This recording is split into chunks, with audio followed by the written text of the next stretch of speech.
obodo ọbụla na Naịjirịa o nwere ihe ejiri mara ha obodo ahụ labaghakwa nna eji enwe nwa dike ndị eji eje mba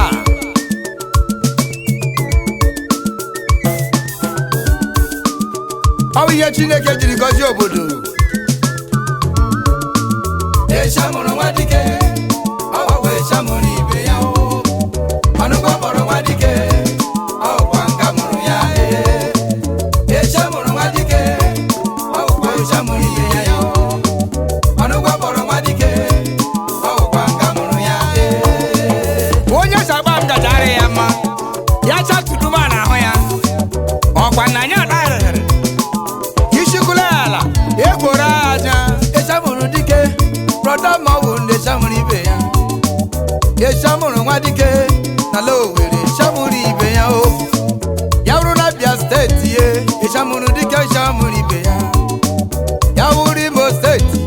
eshamuru dike eshamuru ibe ya o mana lenu gbakpọrọ dike Oshinga mụrụ ya lenu gbakpọrọ dike Oshinga mụrụ ya o mana dike eji ajụ na Lowere ya ka mma jidenu dike ọnụga mụrụ ya ọgbaka babu ya gbe n'elu ụwa broda kaga ka egwu omebu nwa benye ka asa anya mmiri anyị mụrụ n'elu uwe kwa anyị jidenu nwa dike ọnụga mụrụ ya Eshamuru dike kwana eshamuru ibe ya mana ụgwa bọrọ nwa dike oshikwa nga mụrụ ya Eshamuru nwa dike ọ bụ eshamuru ibe ya o mana ụgwa bọrọ nwa dike ọ kwa nga mụrụ ya Eshamuru nwa dike ọ kwa eshamuru ibe ya o mana ụgwa bọrọ nwa dike ọ kwa nga mụrụ ya omebu nwa benye ajụm ịgbọke galabara lenu ụgwa bọrọ dike ọ bụ eze Chima mebe onye mri mma onye masị gị bịa mara egwu ma lekwanụ ụgwa kpọrọ dike Oshinga mụrụ ya iwe wanye ihe iwe ụgwa bọga nwa dike o dike ji ajụ elu ụwa chiga ya ka mma o ji awụshi buje ya buje n'elu ụwa ya eze erishi ya lekwa ụgwa bọga nwa dike Oshinga mụrụ ya Eshamuru nwa dike ọ kwa eshamuru ya yo mana ụgwa bọrọ nwa dike Oshinga mụrụ ya n'osimebole onye Chukwu mere si o mere ya bụ elu ụwa anyị nọ n'ime ya o onye Chukwu gọziri agọzi ọ gọziela ya o onye jela ji m ụrọ ihe mmadụ ibe ya ihe meziri emezi na Lowere eji akpọ ya nwa mma o cha anyị riga amadi ọha magburu ọ na-afọkwanụ ka enwe n'anya ka Shagama Chief Ikediọha Kim ọchị na nwata nwoke ọma iruo n'Imo steeti taa onye ahụ ụkwa Sọdike n'ala mba nọ Chief Chinedu Chukwu onye iwe onye mma n'ala mba nọ Chief Sam Chimosuji ọha zuru me n'ala mba nọ ọha zuru mewaniye okorobịa mba nọ Kennedy Chukwu onye mba nọ MD ile Goodluck nwa mma Chinedu aha mefula Executive Director Goodluck Nigerian Limited onye ọma ga-adịrị gị mma Chief Nat Nwangwe oke osisi n'ala mba nọ Injinia ụzọ nwoke ọma Final Mixile na Lowere anyị o iwe onye mba nọ Chief Dede Ndụbakwe ọdakọrọ ome iwe onye mma o n'ala mba nọ Prince Emeka Ibele ọnwa mba nọ n'ala mba nọ Chief Atọ Esi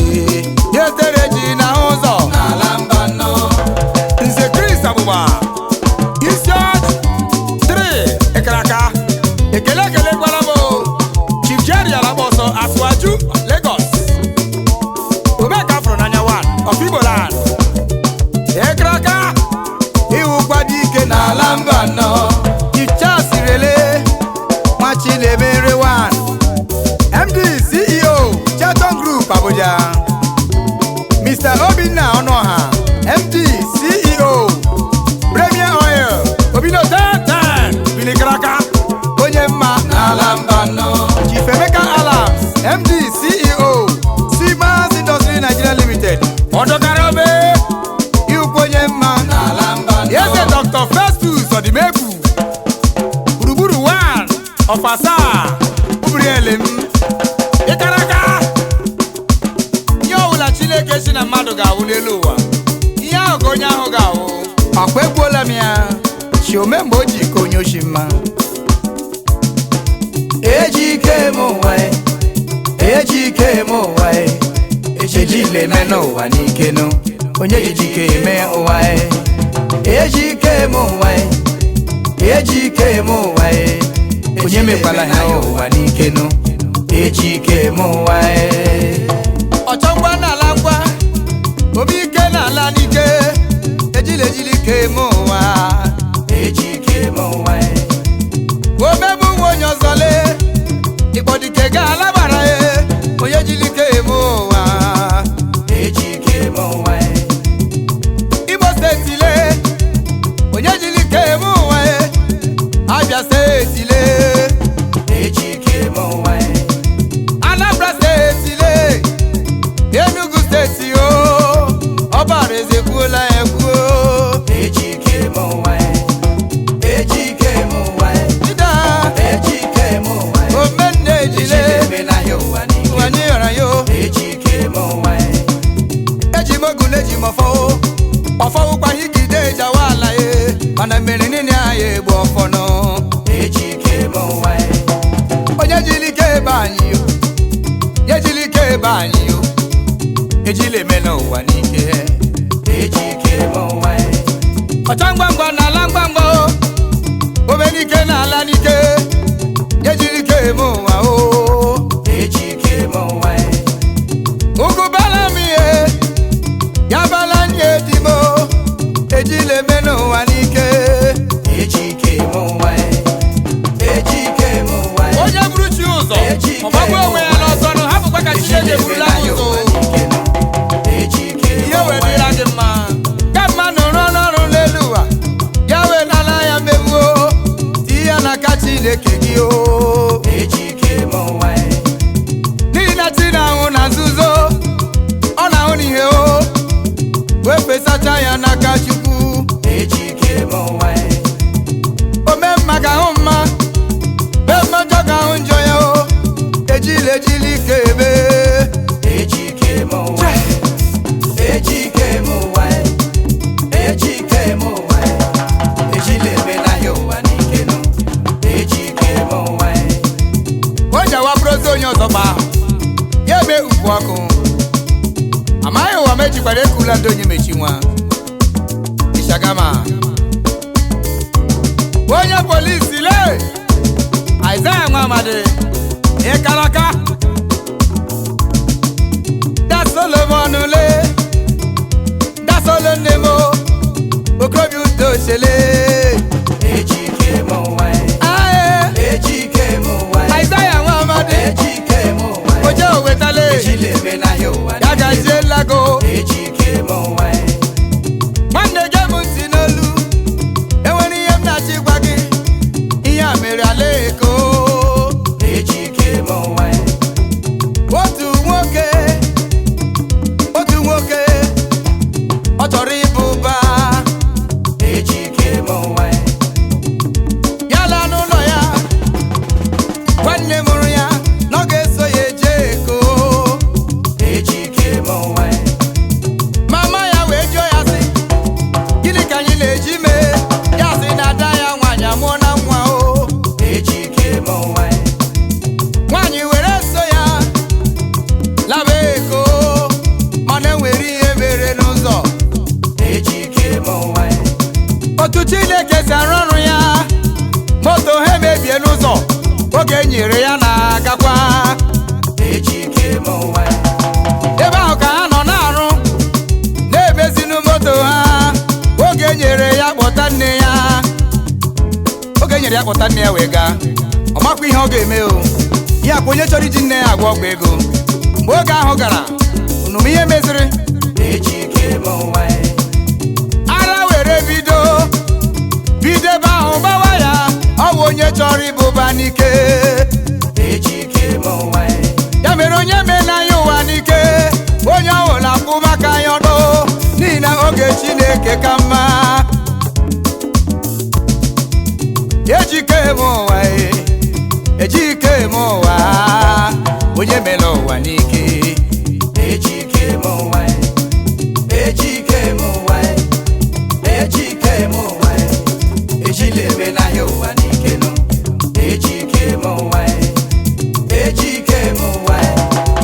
ejike m ụwa ejile eme na ya ụwa n'ike nụ ejike m ụwa sọpụrụ nne na nna gị ka ndụ gị were dị anya o n'elu ụwa Chinyere gị o advice no be cause o dey hear me so respect your elders ejike m ụwa so that long life go be your portion you dey hear me so ejike m ụwa onye jiri ike eme onye ọbụla mara onwe ya o ụwa Chineke kere eke ejike m ụwa egbula nwe gị o maka ihe ụwa ọ ga-abacha anyị o ejike m ụwa urukwa ya n'obi n'ụwa Chineke kere eke ọ sara mbara ọ ga-abụ onye ukwu na onye nta o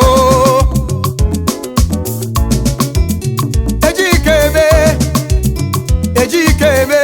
ọ bara eze Chimekpola ekwu o onye jiri ike eme ụwa o ejike m ụwa n'ihi ụwa ka Chukwu ejike m ụwa onye Chinyere ejile eme na ya ụwa n'ike onye chana ya o ejike m ụwa akwịla anụ onye ṅụọ na mme ya ṅụkwala mme if you are drunk don't drink o I'm gonna change my style and play bongo egbo were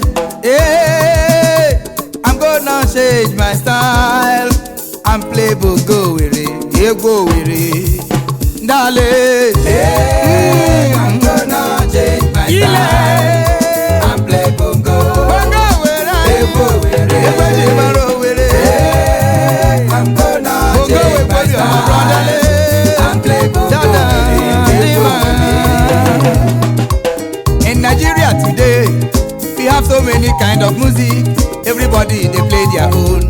Hausa dey play their own if you go to Yoruba get their kind of music they get their kind of music if you go to Anambra get their own kind of music if you go to Enugu get their own style if you go to Calabar get their own style of music if you come to Imo State we have our own style we dey play bongo ọwụ egwu eji mara Owerri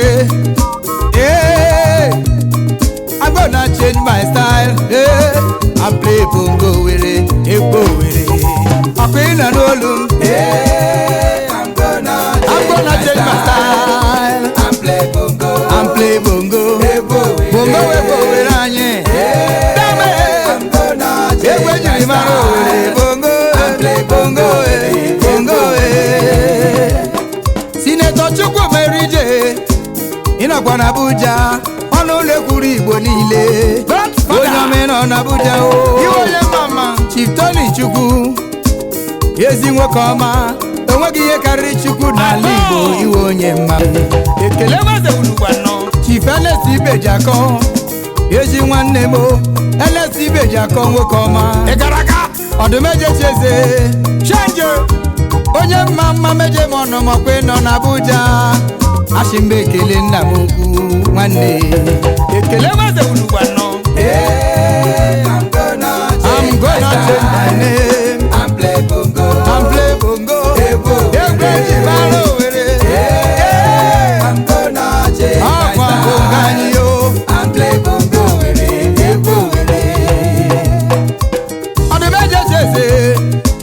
nọkwa na Abuja ọdụm eje ezi nwanne m nwoke ezi nwanne ọ ga-arịrị gị mma o change I'm gonna change my style and play bongo were egwu owere Chief Charles Orele akọta egwule n'ala Igbo niile ịkara aka ịnọkwa na Abuja o ekele kelela m traditional prime minister ụmụọka Honorable niile Chukwuemeka nwanne m ịnọkwa na Abuja o ịnọ na Abuja Emeka ịnọkwa na Abuja Chief Chinedu Chukwu onye iwe onye mma mma Chairman Managing Director Udok Nigeria onye ọma Julius Bega Imo steeti anyị onye mmọbara eze kelela go ọ garela gị mmanụ idekwa ka iji o I'm gonna change my style and play bongo egwu owere I'm gonna change my style and play bongo egwu owere Honorable Emeka Ihedioha one good son that's another ịkara aka anyị ekelela go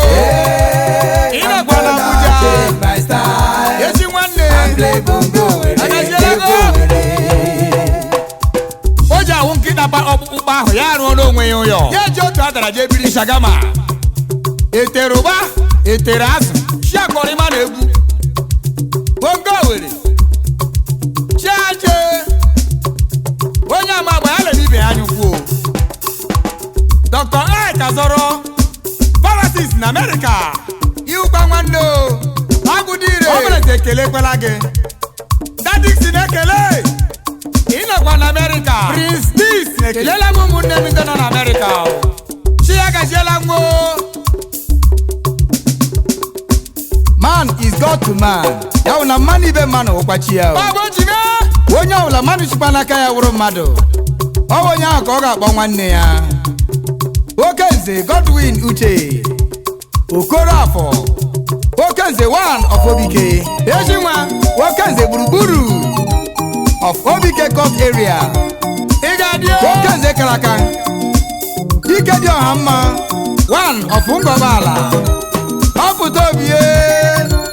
Ịkaraka Chanje Chiji hụnaganya ewe afụ ndị mmadụ mokpuru ma Okenze Waisi kwasị nkịta anya ala Chiji hụnaganya ara ndị mmadụ mokpuru ma okwu ndị mmadụ kpọrọ gị onweghị ihe ọ ga-eme gị o Chiji hụnaganya afụ ndị mmadụ mokpuru ma okwu ndị mmadụ kpọrọ gị onweghị ihe ọ ga-eme gị o Achiga hụnaganya aranụ ndị mmanụ nwokuma Achiga goziela go afụnụ ndị mmanụ nwokuma Okenze Obikele onye ọmanye je mọnụ onye chi gọziri Chairman Managing Director Uche si n'oke Nigeria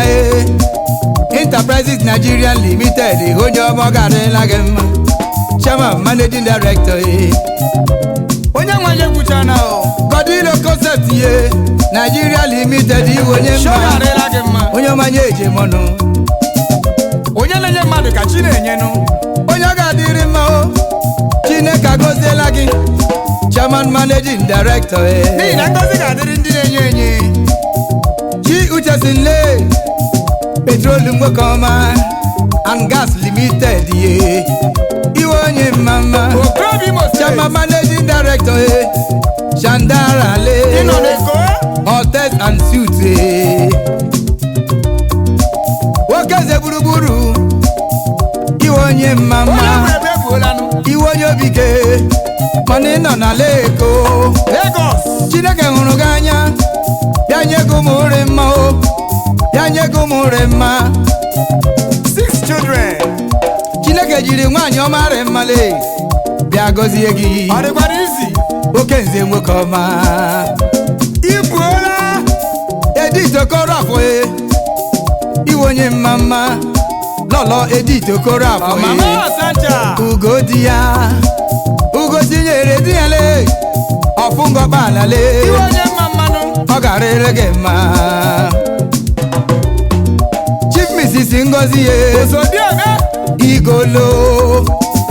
echi nwanyị ọmarị mma ya gaje